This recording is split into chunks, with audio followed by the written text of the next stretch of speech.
getting the comic book hobby to fund itself. How do you achieve that goal?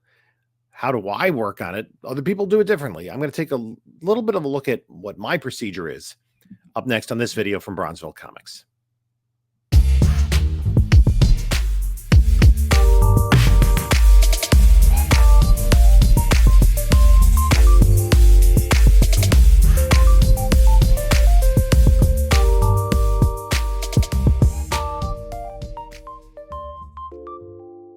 Hello, panelologists. This is Jim from Bronzeville Comics coming to you with another video. And before we get started, please like, comment, subscribe. Take a look at the description of this video for links to my eBay store, email, whatnot, Instagram. And let's just jump right into it. So I had somebody ask a question about how do I process collections and make the hobby fund itself? Well, that's kind of a work in progress, to be honest with you. The idea is whenever I go to a show, the flea market, a garage sale, or buy a collection, I want to be, in the black at the end of the day. Now, sometimes when I go to a show, especially a big show, like recently I went to New York and Baltimore, I was mostly buying stuff for the PC. So that's going to be a loss, at least initially. The nice thing about comic books is they have some value. And I've said this about comic books as a hobby. If my hobby was going golfing every weekend, every Saturday morning I went golfing, I would have greens fees and I'd be buying equipment and balls and, new set of clubs.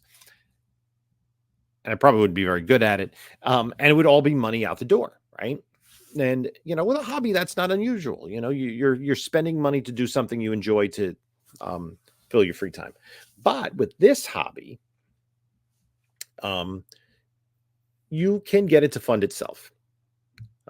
So, kind of the profits on other areas will go to creating the value that you can spend to buy bigger books that you want.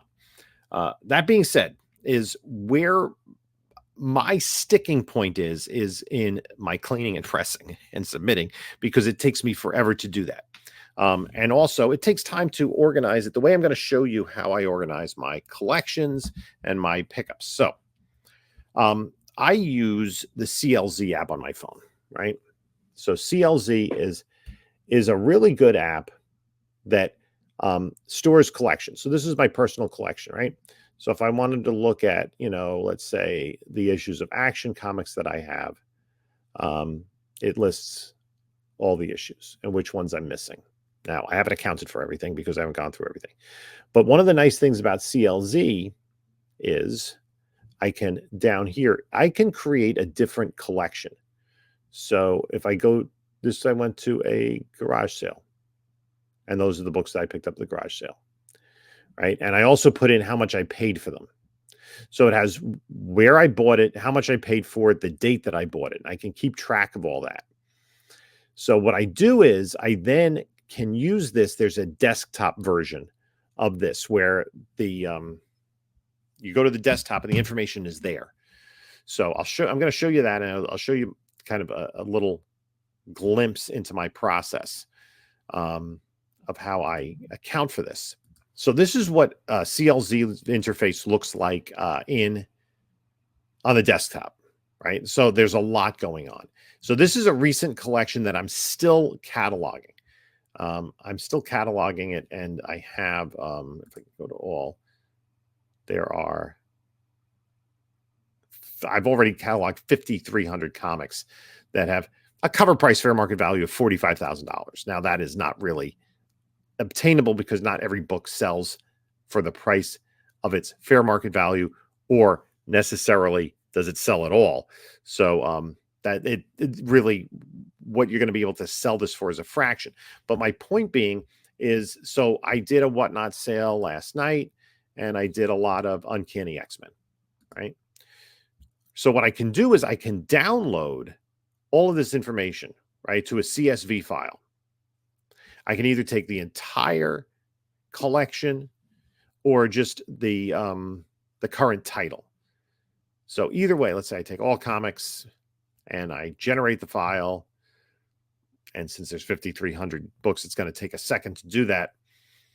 And now I have a file that I can upload into a Google Sheet. Right? Download the file and it's there. Okay. So I go into the Google Sheet and I can from here import the data. And I'm not going to do that because it would require overriding. I just can override the this one. Right. Here's the thing. I'm not going to do that because I do have specific collections open here.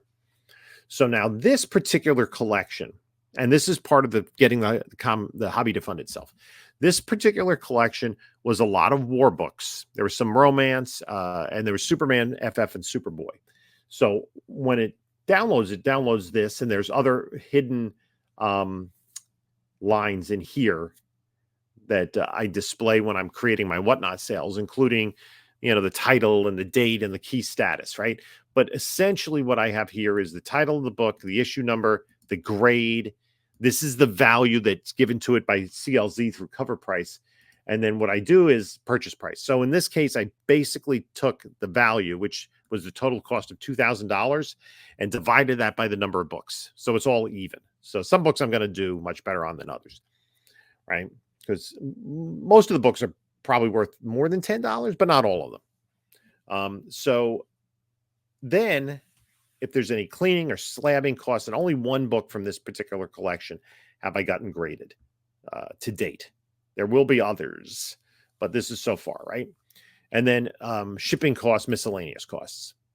And then the sold for, and this is after fees. So if I'm selling it on Whatnot or eBay, I look at what my sales price is after fees. So for instance, this was All American Men of War number 89, which is one of the covers that books that Roy Lichtenstein got inspiration from. They listed a fair market value of $300. I ended up selling it after fees on eBay after getting it graded. It came back a little lower grade than I wanted. It didn't come back a 5.0. I think it was a 3.5. Sold for $206.53. That means a net of, when you take away everything, of after slabbing costs of $167 and a profit of $158. Okay. But you can see here, so I spent $2,000 for the collection, and so far the sales are $2,624.78, which is a return on investment of 31%. You may be saying, oh man, all that work to only get $600 profit, 31% return on investment. But that's not it, right? That is so far. And you want to get to that black sooner rather than later. The thing is, some of these books, like the romance books, I haven't put up for sale yet. I'm putting together a romance sale. So, I mean, these are $20, $30 books, right? Some of the FFs didn't sell. These are very high grade. And some of these have actually, I put aside to submit to CGC because they're so high grade. I think like this one is, a high 9, and it's a Kirby book. So that could really increase the value. If it comes back the grade, I would hope it would, where instead of a fair market value of, let's say, $60, it might be $200 or $300. So there's some books that are going to be like this FF112 I didn't sell. That's the Thing Hulk Battle. It's about a 7.0. So I figure that's probably worth getting graded. Then there are all these war books, and not all of them sold. GI Combat, I've sold a few. There's some Westerns that I sold. Our Army at War. And some of them I did private sales, like people reached out to me. So this one, $150, and some of these were Whatnot sales. But you see, not all of them sold. Right? It's the couple on eBay. But now here is the real kicker, right? So Superboy did sell the Superboys, for in the $15 to $20 range in general. But what is this minus 0.01? This is the key to making the hobby fund itself. Superboy 86, Superboy 89, Superboy 98, first Pete Ross, first Mon-El, and first Ultra Boy. I kept the keys. And then with the Superman's 74. Did I keep that one? I did. I don't want to sell that one. I kept that one. Superman 74. And these are exceedingly expensive books, even in mid-grade, right? 86, 93, 104, 107, 110. Some of these are redundancies. I do have these in other collections, but I have to see if they're upgrades. I kept all of the Superman books, every single one. So this right here is how much worth of books. I mean, this is several $100s, probably close to $1,000 worth of books in what I've kept. And then the Tarzans didn't sell. I think I'm just going to sell those as a lot on eBay. There's a Teen Titans I kept. And you see some of the other books have not sold yet. So a lot of books haven't sold yet. Oh, I think I sold the Weird Western Tales. Anyway, that's besides the point. So the collection is at a 31% return on investment, plus the books that I haven't sold and the books that I put into my own inventory. So 31% return on investment, and that will only increase. So that's one example. Another example, this was a heritage auction I got, which was a Marv Wolfman collection of DC, mostly Bronze Age comics, but all in really nice shape. All in, including shipping, buyer's premium, and fees, I paid $133.28. So far, sales $361, which is a 170% return on investment, right? So yeah, I made 200 and some odd dollars. I've also kept some, right? Forever People #2, the DC 100-page Super Spectacular. I'm pretty much completed my run of Karate Kid, A Shade the Changing Man #1. Actually, there were a bunch of those, and then a bunch go into spec. I have like 6 copies in spec, a couple of books I'm going to slab, another First Ultra Boy that's going in my spec pile. So books that are in PC, not a tremendous amount of value, but I was, I basically paid $1 a book. That's the way I accounted for it. And I was almost like a spot on in terms of what I paid. I think, because there were -2. There were 134 books in the short box I got. I paid $133.28. So I essentially paid $1 a book. And that's kind of the way I accounted for it. Now, not everything, some I had to sell starting at $1 on Whatnot.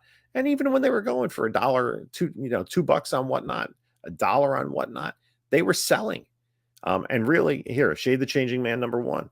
A Shazam #1 sold for $42, and a Suicide Squad 1 newsstand sold for $27.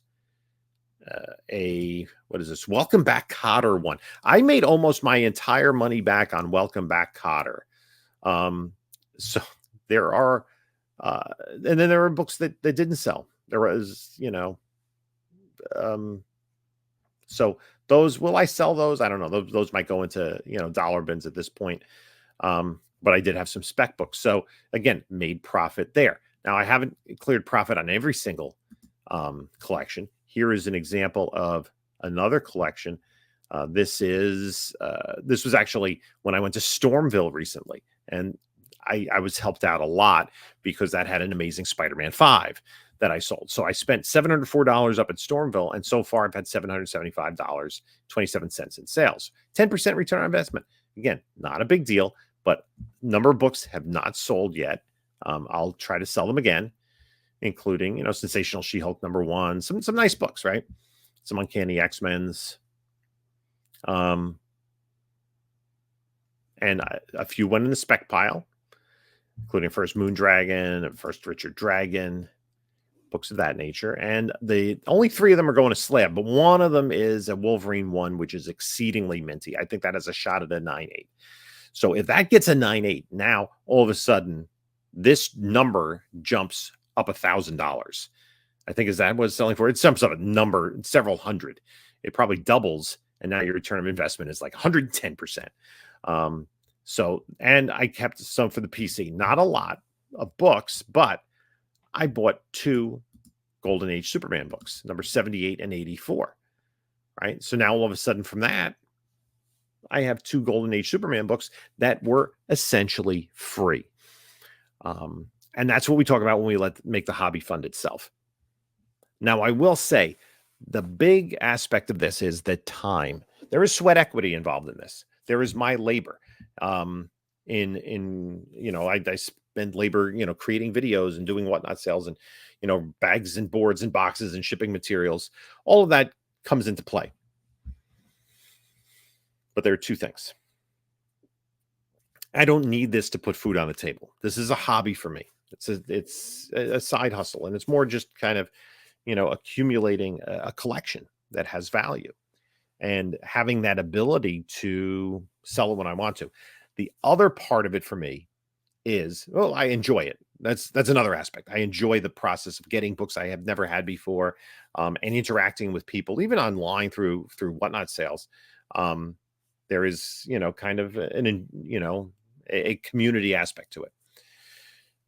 The other part is that is the time aspect of it is I do my own cleaning and pressing and submitting, but it takes me a long time. There are times that go, a couple of weeks have gone by and I haven't cleaned and pressed anything. So having, a full-time job and school-age children does limit the amount of time I can spend doing this hobby. And the cleaning pressing is a big part of it, because I can take a book, for instance, and I haven't put this into the entire collection. I haven't accounted for yet. A Gen 13 number 12. I recently got. I bought it for $7.50 on one of the comic crawls that Three Men in a Basement had done. I sold it. I got graded at 9.8. I sold it for $135. So essentially $100 profit, maybe $90 after fees and everything. But you took a book that's essentially a $5 to $10 book, and you're not going to sell it for much more than that. And now it's a $135 book. That is really what I'm looking at. And the other aspect is finding reasonably priced raw books, or even reasonably priced graded books that you can crack, and turning around and improving their value through a clean and press and submit. So, that's part of the fun of the hobby. So that's kind of my process. I'm still working out the details of putting all of my data into these spreadsheets. And it's more or less for me. The account tax time, there is another aspect of how much money I spent, and I keep track of all that. And basically, I usually zero out because I buy books to keep for the PC that cancel out most of the profits that I've made. And the other thing is, and you can see just a hint of it behind me, I have a lot of inventory back here. I mean, I do have this long box that I just sold on Whatnot. I have slabs over here. I have parts of my PC over there. So there's a lot going on. And, honestly, there is the time where it gets frustrating, where I don't have the time to process all of this the way I would like to. But that being said, this is just a little insight into letting the hobby fund itself. And you have to hustle. You have to be out there and do it. Now, you could do it just by, getting stuff on eBay or maybe at shows. And if you're doing clean press submit, but that's a little more difficult because you're not necessarily finding the same kinds of deals. And when you buy a collection in bulk, you're not going to pay full fair market value for everything in a collection. And if you can sell it, the hope is to, at the very least, double up. I'm looking at a collection today. It's a Golden Age, and there's a big Golden Age book that you will see that I'm like, I have to keep that one. It's one of the more valuable books, maybe the most valuable book in the collection, but it's gonna be really, really hard to let it go. So, but that's the fun. If I can make profit on everything else, then I'm sitting there going, well, I have $1,000 book that I paid nothing for. That's the goal.